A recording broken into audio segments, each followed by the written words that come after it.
الحمد للہ رب العالمین۔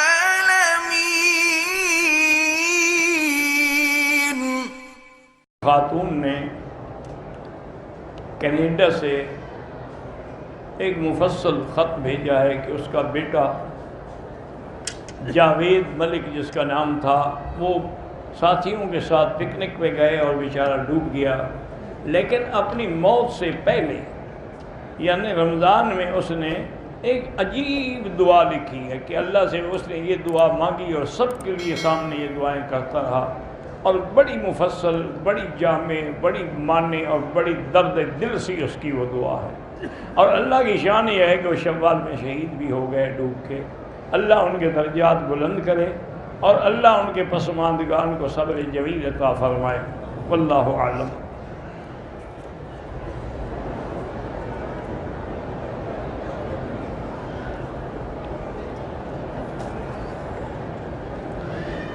باپ اور بیٹے کی لڑائی ہوئی۔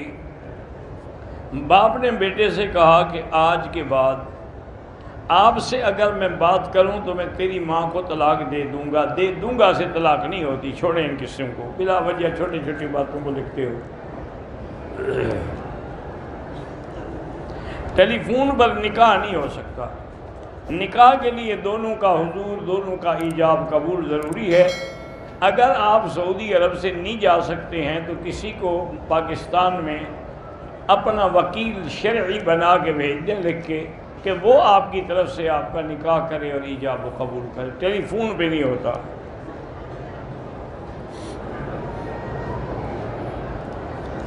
میرا ایک بھائی ہے جو پیدا ہوتے وقت ہی میری ماں نے کسی رشتہ دار کو دے دیا تھا، لیکن آپ کا ہی وہ بھائی ہے نا، وہ بالکل جائیداد میں حصے دار ہے۔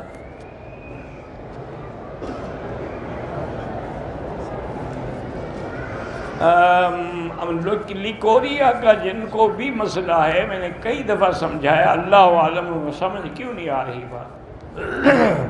اس کے لیے یہ ہے کہ مثلاً اس نے مغرب کے لیے وضو کیا ہے، اب عشاء تک یہی وضو کافی ہے، ایک طواف کرے، 2 کرے، 3 کرے، پھر عشاء کے لیے دوبارہ وضو کرے، تو ایک وضو سے اگلی نماز تک آپ طواف بھی کر سکتی ہیں، اللہ کا ذکر بھی کر سکتی ہیں، نماز بھی پڑھ سکتی ہیں، لیکن حفاظت کے ساتھ کہ کوئی پانی گندا جو ہے وہ مسجد میں نہ گرے، اس لیے پیمپر وغیرہ استعمال کریں۔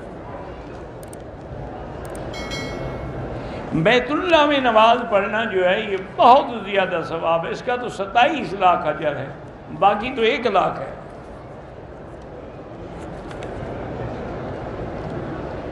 غار حرا پہ جانا، غار ثور پہ جانا بالکل ٹھیک ہے، جائز ہے، لیکن کوئی حکم نہیں ہے کہ ضرور جاؤ۔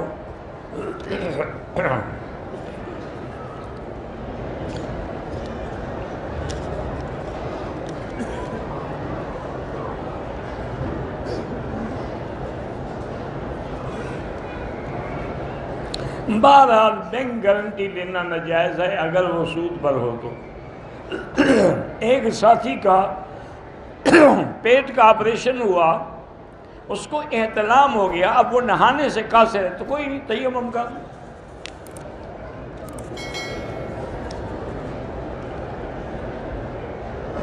ذکر الہی کے جو طریقے ہیں وہ بزرگوں نے لکھے ہیں، وہ قرآن و حدیث سے ثابت نہیں ہیں۔ اصل بات اللہ کا ذکر ہے، باقی جیسے حکیم مختلف طریقوں سے علاج کرتے ہیں، اللہ والے بھی مختلف بیماریوں کا علاج کرتے ہیں تو وہ طریقہ بتاتے ہیں، ورنہ اصل چیز اللہ کا ذکر ہے۔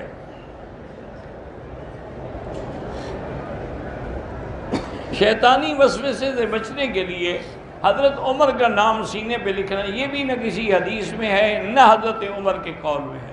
بعض بزرگوں کا تجربہ ہے کہ چونکہ شیطان کے حضرت عمر کے نام سے بھاگتا ہے تو اس طرح وہ بھاگ جائے گا، یعنی ایک ان کا تجربہ ہے، ورنہ نہ کوئی حکم ہے، نہ حدیث ہے، نہ فرمان الہی ہے۔ اس لیے ہر بات کو اچھی طرح سے سمجھا کریں کہ ایک دفعہ حضرت تھانوی کی خدمت میں ایک آدمی آیا، وہ بھی عالم تھے ماشاءاللہ، تو انہوں نے فرمایا کہ حضرت آپ کہتے ہیں کہ بزرگوں کی صحبت اختیار کرو اور بزرگوں کے پاس بیٹھ کے اللہ کا ذکر سیکھو، تو برکت تو ذکر میں ہوتی ہے نہ کہ بزرگوں سے ہوتی ہے، تو آپ پھر یہ پابندی کیوں لگاتے ہیں؟ انہوں نے فرمایا میرا بھائی اگر تلوار ہو اور دھار بھی تیز ہو وہ خود بخود کاٹتی ہے یا اس کو پکڑ کے تلوار کو کوئی استعمال کرے گا؟ تو جب تک پکڑ کے کوئی تلوار کو استعمال نہ کرے وہ بیکار ہے۔ اس لیے جب تک تمہیں اللہ والوں کی صحبت نہ ہوگی تمہیں وہ ذکر کے مراتب حاصل نہیں ہوں۔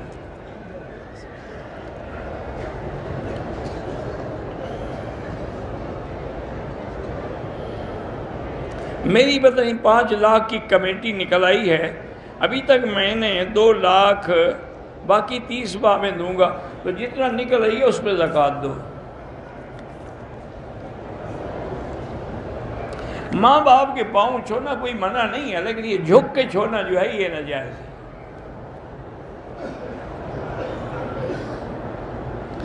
میں ابھی خامسہ میں پڑھتا ہوں، اللہ آپ کو علم و عمل نصیب فرمائے۔ دکان یا مکان کے کرائے پر جو زکوٰۃ ہے جب سال گزرے تو زکوٰۃ دیں گے۔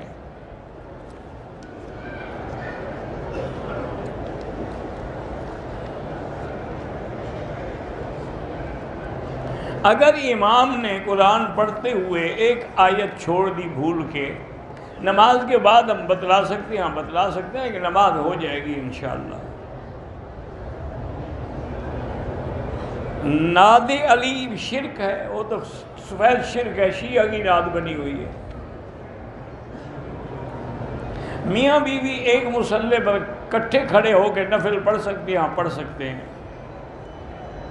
جس مکان میں انسان کی تصویر ہو وہاں فرشتے نہیں آتے، اس لیے تصویر کو الٹا کریں پھر نماز پڑھیں، یا نماز میں اس پر نظر پڑ جائے تو نماز میں خواہ بلا وجہ کا وسوسہ آتا ہے۔ میرے چاچے کا انتقال ہوا، اللہ مغفرت فرمائے۔ عشاء کی نماز کی جو 4 سنتیں ہیں پہلے وہ غیر موقعہ ہیں، پڑھیں تو ثواب ہے، نہ پڑھیں تو ضروری نہیں۔ 40 احادیث جو یاد کرے گا انشاءاللہ قیامت میں اللہ اس کو علماء کی سب میں رکھیں گے۔ بوری فرقہ جو ہے وہ بالکل شیعہ ہیں، ان سے تعلق رکھنا بہتر نہیں ہے۔ شوگر کی تکلیف ہے، اللہ پاک آپ کو شفا عطا فرمائے، ہر مریض کو شفا عطا فرمائے۔ مرگی کا کوئی علاج نہیں ہے، البتہ وہ آیت جو میں نے کئی دفعہ بیان کی ہے لیس لہا من دون اللہ کاشفہ، اس پر عمل کریں۔ ہمارے یہاں کام جو ہے 90% رشوت پہ ہوتے ہیں، کچھ بھی ہو۔ بہرحال اگر تمہارا کام حق ہے اور وہ ظالم بغیر رشوت کے نہیں کرتا تو اب رشوت دینے کا تم پر گناہ نہیں ہوگا، اس پہ گناہ ہوگا۔ میری والدہ تہجد گزار ہے، وہ بار بار کہتی ہے کہ میں تہجد پڑھتا ہوں۔ اچھی بات ہے تاکہ بچوں کو ہدایت ہو۔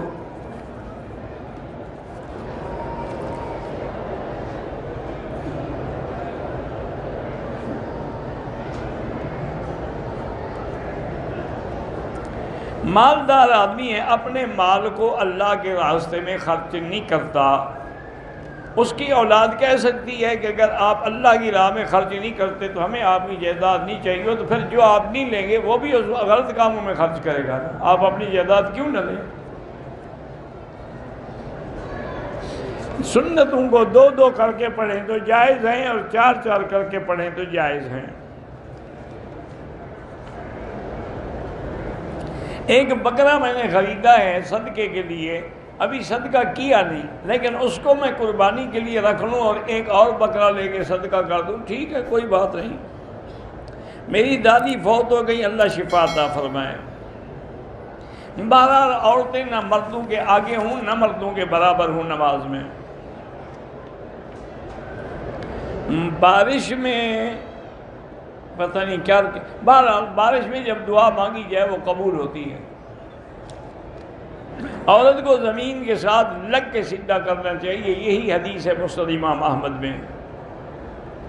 کوئی آدمی بلیوں کا کاروبار کرتا ہے، بہرحال ایسی چیزوں کا کام نہ کریں، ورنہ تو بہرحال ہر چیز بیچنا جائز ہے۔ میری خواہش ہے کہ میرا بیٹا بھی امام بنے، دعا کرتے رہیں، اللہ کے آگے کیا مشکل ہے۔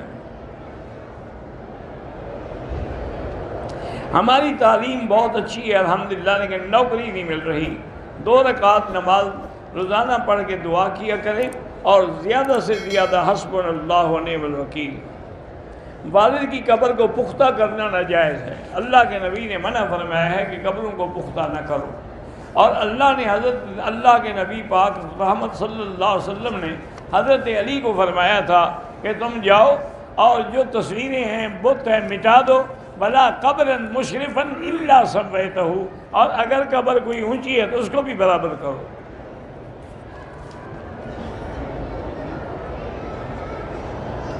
میری منگنی ہوئی ہے، نکاح تو نہیں ہوا، آپ بات نہیں کر سکتے، نکاح ہونے کے بعد کر سکتے ہیں۔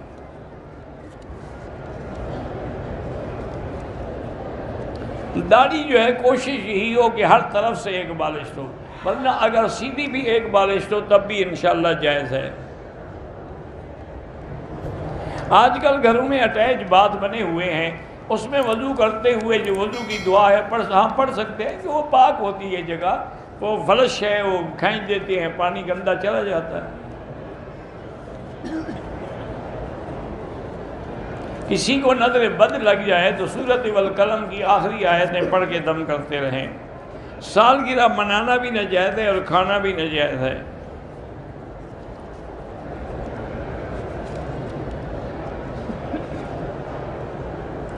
مخصوص ایام میں جامع کی بچیاں جو پڑھتی ہیں، بہرحال مخصوص ایام سے مراد حیض ہے۔ حنفی مسلک میں تو وہ قرآن نہیں پڑھ سکتی، نہ قرآن کو چھو سکتی ہے، البتہ ٹوٹے ٹوٹے لفظ بنا کے بچیوں کی اصلاح کر سکتی ہے۔ میرے شوہر کو کمر پہ تکلیف ہے، اللہ شفا عطا فرمائے۔ کوئی کہتا ہے کہ آپ کے بچوں پر کچھ کر دیا گیا، یہ وہم ہوتا ہے۔ بہرحال گھر میں سارے بندے بیٹھ کے سورۃ البقرہ پڑھ کے بڑے پانی کے ڈول پہ دم کر لو، وہی پانی پلایا کرو سب کو۔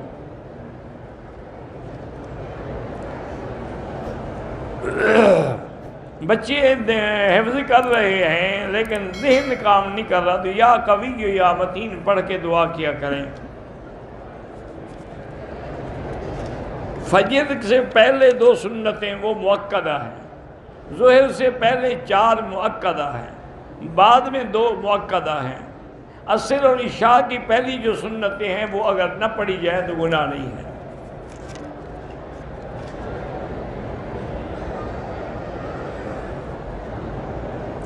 ایک عورت درس دے رہی تھی، اس نے کہا کہ اللہ کے قرآن کا ثواب نہیں پہنچتا۔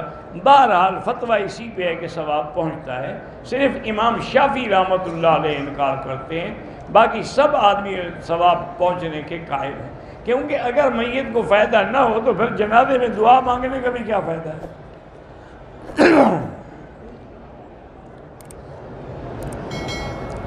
بہرحال 4 رکعت جہاں حنفی ان کے نزدیک تو کوئی سنت بھی پڑھنے کی ضرورت نہیں۔ ایک دفعہ کوئی چیز اللہ کے لیے قربان کر کے جنت میں طلب کرنا، بالکل جنت میں جو بھی مانگو گے ملے گا۔ نفلی عمرے سے نفلی طواف زیادہ بہتر ہے۔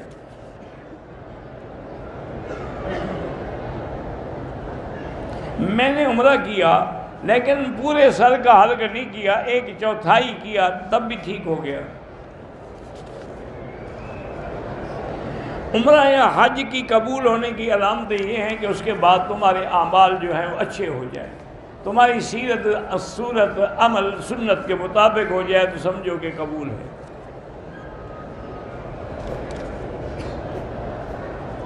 امام کی قرات کرنے سے پہلے مل جائے ہاں انشاءاللہ، تب بھی تکبیر اولیٰ کا ثواب ملتا ہے۔ حرم میں صبح پہلی اذان کے بعد، بالکل پہلی اذان کے بعد آپ تہجد پڑھ سکتے ہیں۔ فجر کی اذان کے بعد صرف 2 سنتیں پڑھیں، پھر فجر کی نماز پڑھیں۔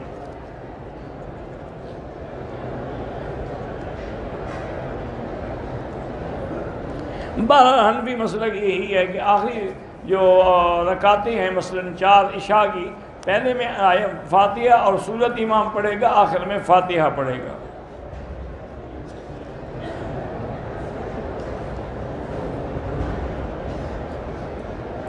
بہرحال میرے بیٹے کی منگنی ہوئی تھی بچپن میں، اب وہ بڑا ہو گیا، ڈاکٹر بھی بن گیا، وہ کسی ڈاکٹر سے شادی کرنا چاہتا ہے لیکن گھر والے ناراض ہیں، اللہ ان کو ہدایت دے، ٹھیک ہے، زندگی اس نے گزارنی ہے، آپ نے تو نہیں گزارنی۔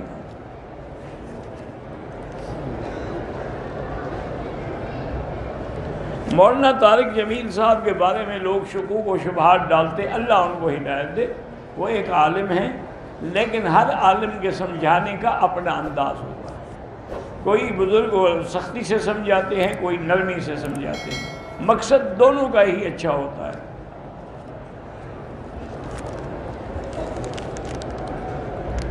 میں نے چند سال قبل حج کیا تھا، 10 ذی الحجہ کو رمی کی، 11 کو بھی کی، 12 کو بھی رمی کی، مگر اطلاع صبح کو معلوم ہوا، رمی کر دی، 12 رمی آپ کی ہو گئی، بلا وجہ شک میں نہ پڑیں۔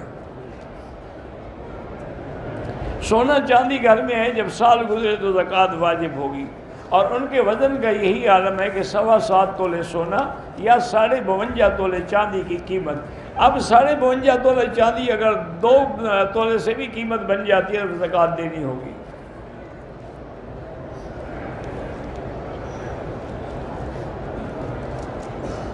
ہمارا ایک رشتہ دار ہے، بہت غریب ہے، مستحق زکوٰۃ بھی ہے، لیکن وہ چرس پیتا ہے، یہ اس کا گناہ ہے، اس کو زکوٰۃ دیں، کوئی مسئلہ نہیں، اور اس کے بعد اس کو ہدایت کریں اس چیز سے بچانے کے لیے۔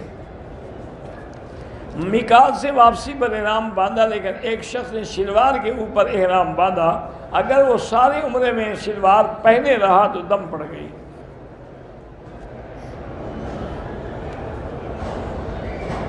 ہمارے یہاں اکثر ایسا ہوتا ہے کہ باغات جو ہیں وہ سردیوں میں فروخت ہوتے ہیں، حالانکہ ان پر اس وقت پھل نہیں آیا ہوتا۔ حکم یہی ہے شریعت کا کہ جب تک پھل آ کے ظاہر نہ ہو آپ نہ بیچیں نہ خریدیں، لیکن بعض علماء یہ کرتے ہیں کہ وہی باغ والی زمین ان کو مستاجی کے حساب سے دے دیتے ہیں۔ میرے بھائی قرآن یاد کر رہے، اللہ نصیب کرے، اگر بیوی راضی ہو تو ہم عمرے اقامے کا کام کے لیے آ سکتے ہیں، ہاں آ سکتے ہیں۔ 1 رکعت وتر پڑھنا بھی ثابت ہے، لیکن حنفی مسئلہ میں 3 رکعت ہیں۔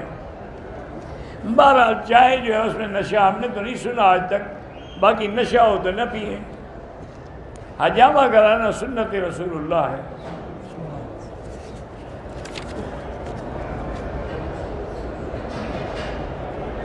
کہتے جی حج جو یا عمروں میں طواف میں بھی 7 چکر ہوتے ہیں، صفا مروا بھی 7 چکر ہیں، اس کی وجہ کیا ہے؟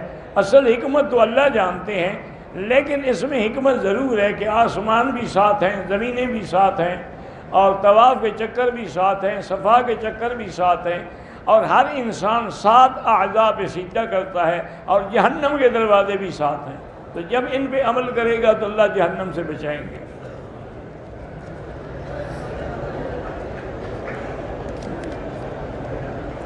امام کے بعد تکبیر و مکبر ہے، احتیاط ہے کہ اگر امام کا سپیکر فیل ہو جائے تو لوگوں کی نمازیں برباد نہ ہوں۔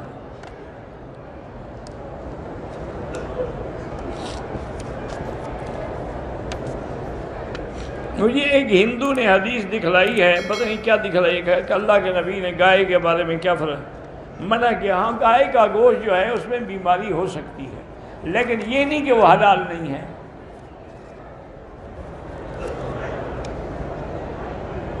عورتوں کو عمرے کے بعد غسل کرنا ضروری نہیں، کرنا چاہیں کر لیں۔ رکن یمانی کا استعلام بھی ضروری ہے۔ بہرحال کپڑے کے اوپر اگر انسان اپنے زیر ناف خارش کرتا ہے تو اس سے وضو نہیں ٹوٹتا ہے۔ سر کے بال کٹوانے سے پہلے ایک ساتھی کے بال کاٹے، بہرحال ٹھیک ہے، کوئی بات نہیں۔ زندہ والدین کے لیے بھی آپ عمرہ طواف کر سکتے ہیں۔ میری والدہ بیمار ہے، اللہ شفا عطا فرمائے۔ حجر اسود پر اگر بھیڑ ہو تو بوسے کا طریقہ کیا ہے؟ دور سے اشارہ کریں، وہی ثواب ہے۔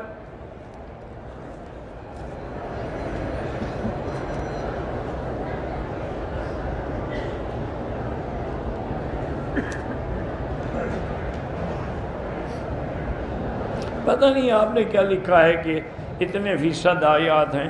بہرحال اللہ کے دین کی دعوت دو۔ شیعہ کا جانور ذبح کیا ہوا نہ کھائیں تو بہتر ہے، کیونکہ ہو سکتا ہے وہ سب بھی شیعہ ہو، کافر ہو۔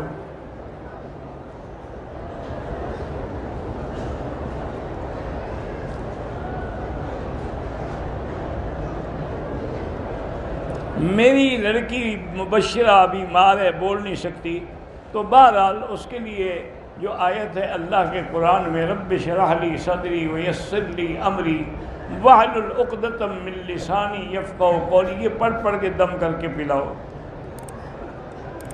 ذہن کو تیز کرنے کے لیے اللہ کے نام ہے یا قوی یا متین، یہ پڑھ کے دعا کیا کرو۔ بہرحال بغلوں کے اور زیر ناف بال جو ہیں 40 دن سے زیادہ نہ گزرے، اس سے پہلے آدمی صفائی کرے۔ اگر عورت حیض سے فارغ ہوئی اور جنابت بھی تھی تو دونوں ایک ہی غسل میں ہیں، دونوں غسل ہو جائیں گے۔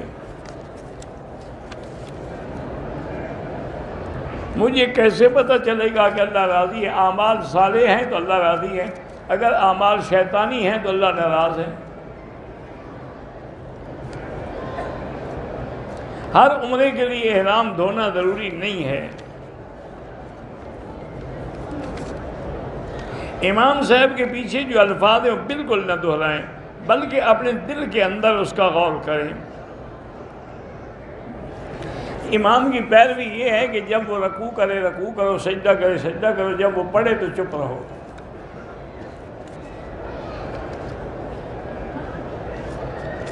اگر کسی آدمی کا شوگر کی وجہ سے طواف میں پیشاب کا قطرہ گرا، اس کو صاف کریں، وضو کر کے دوبارہ طواف کریں۔ مدینہ پاک میں حیض آ گیا، میقات سے عمرے کا احرام نہیں باندھا، بہرحال عمرے کا احرام نہیں باندھا تو ٹھیک ہے، نہ صحیح، کوئی بات نہیں، لیکن مسجد عائشہ سے عمرہ کر سکتی ہیں۔ صفا کے دوران میں ان الصفا پڑھنا، ہاں حضور نے پڑھا ہے، ابدأ کما بدأ بہ اللہ، ان الصفا والمروۃ من شعائر اللہ۔ استلام کے وقت جو ہے اللہ اکبر کہنا طواف میں تو ہے، صفا میں نہیں ہے۔ ناخن کاٹنے سے وضو نہیں جاتا۔ کسی چیز پر طواف کرنے سے پڑتا ہے، فضائل میں پڑتا ہے، گھڑی ٹوپی، اس کا استعمال جائز ہے۔ میرے والد بیمار ہیں، اللہ شفا عطا فرمائے۔ بہرحال جو لوگ اہل بدعت ہیں ان کے پیچھے نماز نہیں ہوتی، کیونکہ حضور کی حدیث ہے کہ من وقر صاحب بدعت فقد اعان علی ہدم الدین، جو بدعتی کا احترام کرے وہ دین کا گرانے والا ہے۔ شیعہ سے نکاح نہ کریں۔ شیطانی خیالات آتے ہیں نماز میں، کوئی بات، اللہ نے معاف کیا ہے۔ اگر فرض نماز کی پہلی یا دوسری رکعت میں سورۃ فاتحہ کے بعد سورت نہ پڑھے تو سجدہ صاحب ہوگا، ورنہ دوبارہ نماز پڑھے۔ مغرب کی نماز سے پہلے اذان کے بعد 2 رکعت طواف کے آپ پڑھ سکتے ہیں۔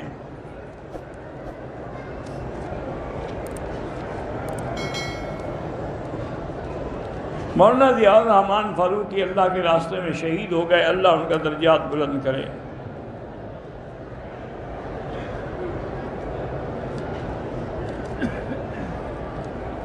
مجھے پتہ نہیں ہے کہ میرے شوہر کا انتقال ہو گئے ہیں، بہرحال آپ کو ان کی یاد آتی ہے، اچھی بات ہے، لیکن انا للہ و انا الیہ راجعون زیادہ پڑھا کریں تاکہ دل سے غم نکل جائے۔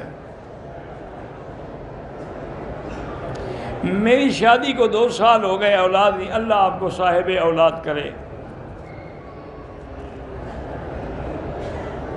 قرضہ بہت زیادہ ہو جائے تو استغفار زیادہ پڑھیں۔ دم وصول کرنے کے لیے بینک کا راج ہی میں بھی دے سکتے ہیں، حرم کے باہر یہ بن داؤد کے اوپر بھی ایک دفتر ہے، اس میں بھی دے سکتے ہیں، ورنہ ہمارے ہاں جو ساتھی بیٹھے ہوتے ہیں ان سے بھی بات کریں، شاید انتظام کر دیں۔ بیان شروع کرنے سے پہلے جو ہے رب اشرح لی پڑھا کریں۔ میں تہجد گزار بننا چاہتا ہوں لیکن نیند غالب آ جاتی، عشاء کے بعد ہی تہجد پڑھ لیا کرو۔ اللہ کے یہاں قبولیت ہے تو آپ طالب علم ہیں، دین پڑھ رہے ہیں۔ میں نے عمرہ کر لیا ہے، اب دوسرا عمرہ کرنا چاہتا ہوں، کر سکتے ہیں، مسجد عائشہ سے کریں یا جیرانہ سے کریں۔ اللہ ہر مسلمان کو بار بار حرمین شریفین کی حاضری نصیب کرے۔ کسی انسان نے خواب دیکھا ہے، اگر اچھا خواب ہے اللہ مبارک کرے۔ ایک سفر کے دوران کئی عمرے بھی آپ کر سکتے ہیں۔ نماز کے دوران سورتوں کو ترتیب سے پڑھیں، افضل یہی ہے۔ مردہ شخص کو بھی اگر قرآن پڑھ کے بخش سکتے ہیں۔ ہمارے یہاں بہنوئی سے پردے کرنے کا رواج نہیں، لیکن شریعت میں پردہ ہے۔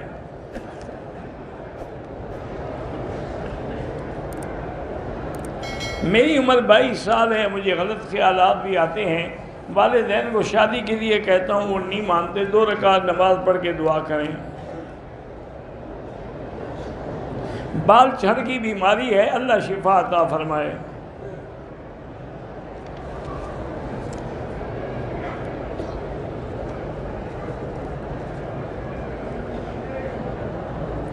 میاں بیوی کی چھوٹی سی تکرار پہ لڑکی کو گھر بٹھا لیا، اللہ ان کو ہدایت دے۔ تکرار ہوتی ہے گھر میں۔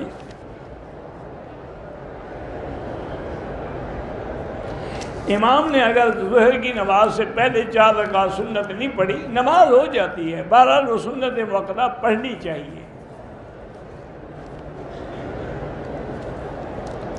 اگر عدالت نے طلاق دی اور شوہر کو نہیں بلایا، پھر تو نہیں ہوگا وہ طلاق۔ انشورنس کرانا بغیر عذر کے جائز نہیں ہے۔ یہاں پر اسلامی تعلیم حاصل کرنے کے لیے اپنے ملک میں سعودی سفارت خانے سے رجوع کریں۔ جو بھی مشرک ہو اس کا ذبیحہ حرام ہے۔ نبی پاک پہ جادو کا اثر ہوا تھا، یہ تو بخاری شریف کی حدیث میں ہے۔ وتر کی 1 رکعت بھی ثابت ہے، اور حنفی مسلک میں 3 رکعت افضل ہے۔ میں نے کعبے کے غلاف کو چھوا تھا، کوئی بات نہیں۔ عمرے کے بعد احرام دھونا کوئی ضروری نہیں۔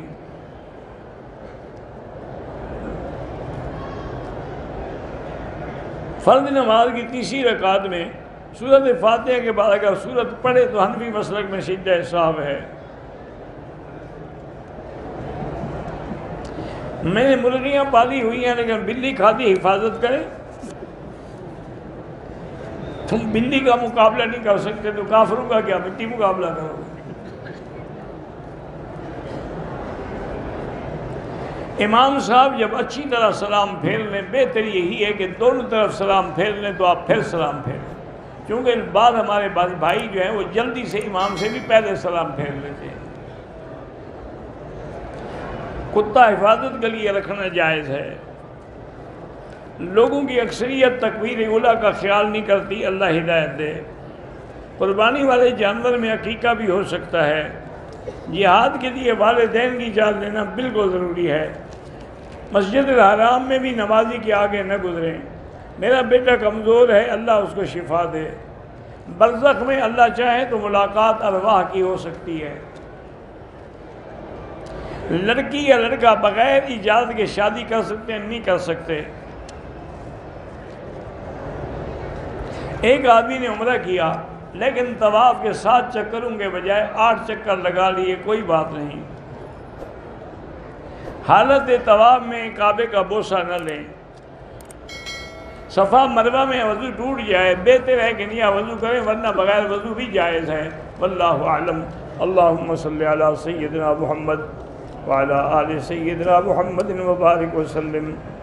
لا الہ الا اللہ الحلیم الکریم، سبحان رب العرش العظیم، الحمدللہ رب العالمین، لا الہ الا اللہ العظیم الحلیم، لا الہ الا اللہ رب السماوات ورب الارض ورب العرش الکریم۔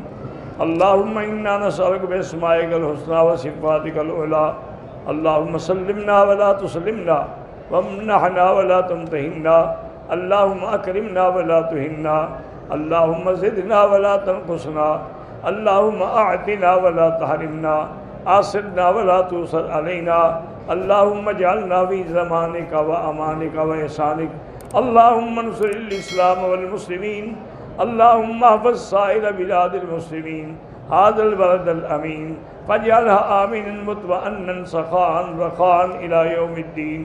یا اللہ بیماروں کو شفا عطا فرما، یا اللہ ہماری ظاہری باطنی روحانی جسمانی پریشانیاں اور بیماریاں دور فرما، بے حیاؤں کو حیا عطا فرما، بے اولادوں کو اولاد صالح عطا فرما، بے روزگاروں کو روزگار عطا فرما، قرض داروں کے قرض عطا فرما۔ پوری دنیا میں جہاں مساجد ہیں، مدارس ہیں، دین کے ادارے ہیں، ان کی حفاظت فرما، دین کے کام کرنے والوں کی حفاظت فرما، علماء حق کی حفاظت فرما۔ یا اللہ مسلمان کشمیر میں ہیں، ہندوستان میں ہیں، فلسطین میں ہیں، حلب میں ہیں، شام میں ہیں، عرب میں ہیں، عجم میں ہیں، افغان میں ہیں، ان کی جان مال عزت آبرو کی حفاظت فرما۔ ربنا آتنا فی الدنیا حسنۃ وفی الآخرۃ حسنۃ وقنا عذاب النار، وصلی اللہ تعالی علی خیر خلقہ سیدنا محمد وعلی آلہ وصحبہ اجمعین۔ اللہم صلی علی سیدنا محمد وبارک وسلم۔